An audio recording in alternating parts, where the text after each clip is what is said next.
Okay, guys, I want to do something about there. Talk about this Mandela effect that's going on. First off, if you are not suffering from the Mandela effect, please do not continue to tell people that they are wrong. It doesn't help anybody. It doesn't prove anything if you continually post pictures from your timeline. If you do this, then you do not know how the Mandela effect is working. Like, you don't understand it, or you wouldn't do that. Just safe to say, agree to disagree. You are right, they are right. Okay? Second thing, we've all seen the 4chan thing where the CERN, whatever guy, he posts up on, says he's a scientist from CERN and just starts dropping information. Now, it's 4chan, so nobody even, there's no credit there. In my opinion, there's no credit. Um, I didn't even know 4chan still existed. Okay, that was some shit when I was a kid. Alright, anyway, if you look through what he says, eventually the dude comes to a Berenstein Bears and he tells you that, like, each different one is, if it's there's one edit here that you're noticing, then there's more edits behind that, for lack of a better way for me to explain it. Anyway, so, and then everybody's saying find Jeremy Berenstein and he can help or something like that, right? It's kind of crazy. So anyway, I did some reading between the lines, as the dude here tells you to do, with Bernstein and Berenstain, whatever the hell it is, who cares. And if you flop out Jeremy Berenstein with Jeremy Berenstain, now, before I go on, there is a Jeremy Berenstein, and he's like a theoretical physicist or something he's like a guest that comes and works with CERN or something like that. Anyway, irrelevant. But if you flip Jeremy Bernstein with Jeremy Berenstain, there's another dude who pops up, and he works in the field of, like, perceptual stuff like that. Okay, memory stuff like that. All right. Anyway, he also did some work with um, Albert Einstein. Okay. He either worked with him or he finished papers for him or something. I found some papers that it his and fucking Einstein's name are on it. Anyway, that got me a thinking on one of my favorite things that supposedly never existed or never happened according to the U.S. fucking government is the Philadelphia experiment. Now, if anybody doesn't know what that is, they, for short, stuck a bunch of electromagnets on the USS Eldridge, I think is how you say it. And when they flipped the switch, the boat disappeared, popped up from, I think it was in Philadelphia Harbor, popped up for a brief moment down in Norfolk, and then it went back. Excuse me, I am very sick. Anyway, so the boat pops up there, disappears, comes back. Now they have pictures of the boat fucking disappearing. It's like a picture of the boat, then there's like a light, and then you can still see the boat, and then there's just nothing. Okay, and they're really old pictures, so it'd be really kind of hard to doctor that, in my opinion anyway. So, going back to the Philadelphia experiment, the boat was, I believe, 309 feet long, by, I think, 37 feet and 10 inches wide at the widest part of the boat. Now, I don't know what the mass of the boat is, and I don't even know have any way to figure it out. But if my memory serves from reading on the Philadelphia experiment, there was like 6 electromagnets that they stuck on the boat. And to me, 6 is kind of small. And we're talking, this was like in 1950 or something, okay? Well, the Navy says it never happened, blah, blah, blah. Well, if they got pictures of it, eyewitnesses, blah, blah, blah, then, a whole bunch of people don't just remember things that never happened. Well, evidently they do, right? So, back onto it. I don't know how to plug this in. I don't know how to do the mathematics on it. I really don't. But CERN is like 17 miles long or 20 miles long is what everybody rounds it up to. But I think it's actually only 17 miles long. And it has 9,800 electromagnets in it. Now, I don't know that much about CERN. Just the pictures that I've looked into on the internet. These things, if what I'm believing is the electromagnet, this thing's like 2 stories tall. So if there's 9,000, almost 10,000, okay, of these 2-story tall electromagnets, that's a big ass magnet, okay? that's big. It's huge. All right. So anyway, back to the Philadelphia experiment. Supposedly, when the boat came back, people, pretty much, I believe it was any biological shit that was on there. People, biological, yeah, were fused into the steel of the ship, like whatever. So basically, what they think happens is that it's like, picture it like a black and white TV set. You have, or not a black and white. Picture a TV set with an all black screen. That is in our reality. When you flip to a channel where it's salt and pepper, right? That is in between realities, okay? Or parallels. I like to call it parallel.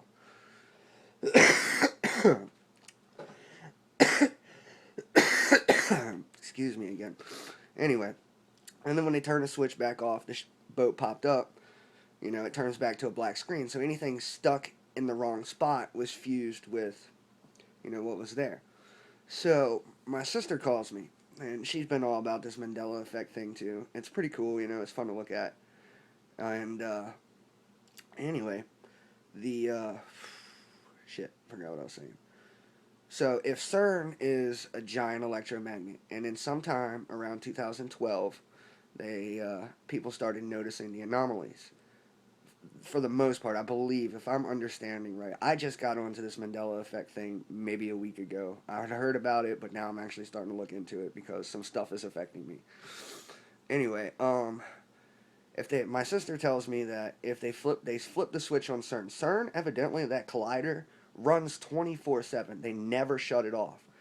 Well, the dude okay, so someone told me that, or it was my sister, that they flipped the switch on CERN, and basically CERN is pulling us into this other parallel, okay? Well, I find that kind of odd that on the 4chan post, the dude says everything will level out in 2020, and I guess basically you won't notice the anomalies anymore. So he also says that around 2012, there was a extinction level event on our parallel, all right? And that's why CERN flicked this over to the other one, and they're basically trying to graft in another reality onto our reality so we can continue on, or something like that. It seems far-fetched as shit to me.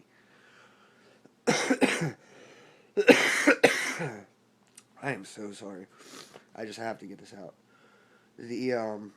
Alright, so they said as scheduled maintenance that they're going to shut CERN down in 2020 for a scheduled maintenance to fix shit that's gone wrong with it, anything like that, alright?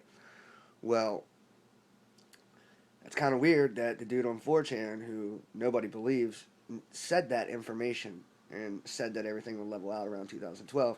And the article evidently that my sister said that when they turn CERN off, that we will permanently be fused with this reality. Like, there's no going back at this time. Even if they turn the machine back on, it would not bring us back to our reality. It would just pull us into another one, okay, or merge another one.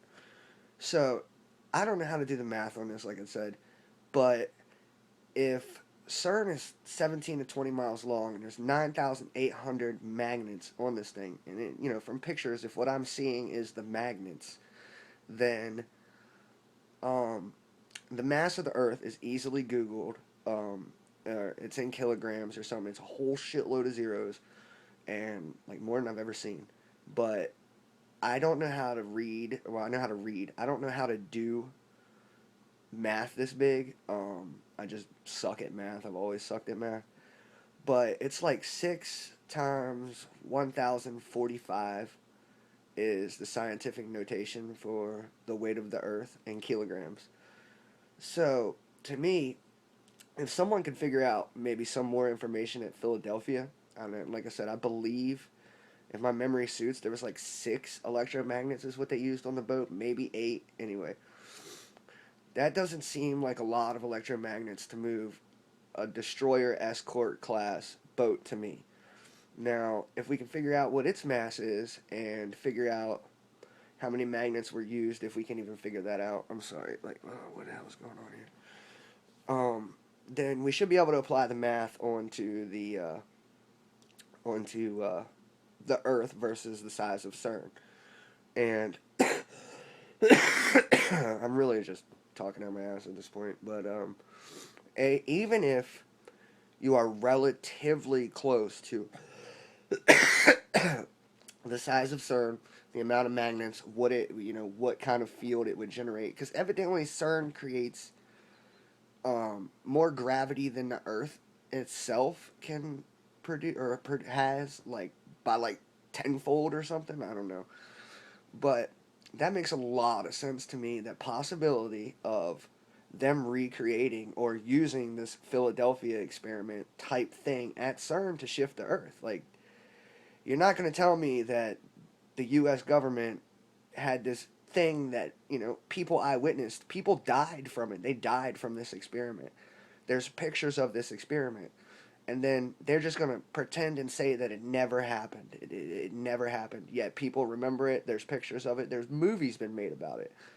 So you're not going to tell me that the U.S. government did something and then they're going to tell everybody they didn't do it and then not continue the work with it and exploring into it. And like I said, the dude on 4chan, he said, find Jeremy Berenstein, and that the flipping flopping of Jeremy Berenstein was to disguise the guy's name who was responsible for doing this. I wrote this on Reddit. I've got like 2 comments on it for a day or whatever. Reddit seems pretty dead to me, but I just started using that the other day too. Maybe it's just the category that I'm in with this Mandela effect. It's not big. But anyway, I wanted to put that out there, and then, what was it? Oh, if you go back onto the JFK Mandela effect, and everybody's posting about, in the movies it shows 4 cars, and in the museum or 4 seats, and in the museum it shows 4 seats, and stuff like that. Well, also if you look at some point in time, I believe it was like around 2005, in London, a dude rode around in a accurate limo that JFK was shot in. Everything in this guy or about this was completely accurate. The hair, the suits, even the wife's dress matched perfectly. But there's 2 seats missing in his pictures. So I don't see someone going through that much detail to historically recreate for whatever purpose that he isn't going to hire or doesn't know 2 other people to ride in the car to make it accurate. If you're going to go through the trouble of making her wear a pink dress and your hair and your suit is identical to his and the drivers are identical to his and all that. But anyway, guys, I just had to get that out there. It thought of me. I don't use YouTube. I don't, I watch music on it or whatever, but I don't do things like this video. This is the first time I've ever recorded myself talking about stuff. So I'm sorry if it sucks. I'm sorry if it, drags out or whatever. But I had to get that out there. And please, in the comments, let me know what you think about this. And if anyone out there can do that kind of math or has any more information to add to this theory, I would appreciate it much. Have a good day.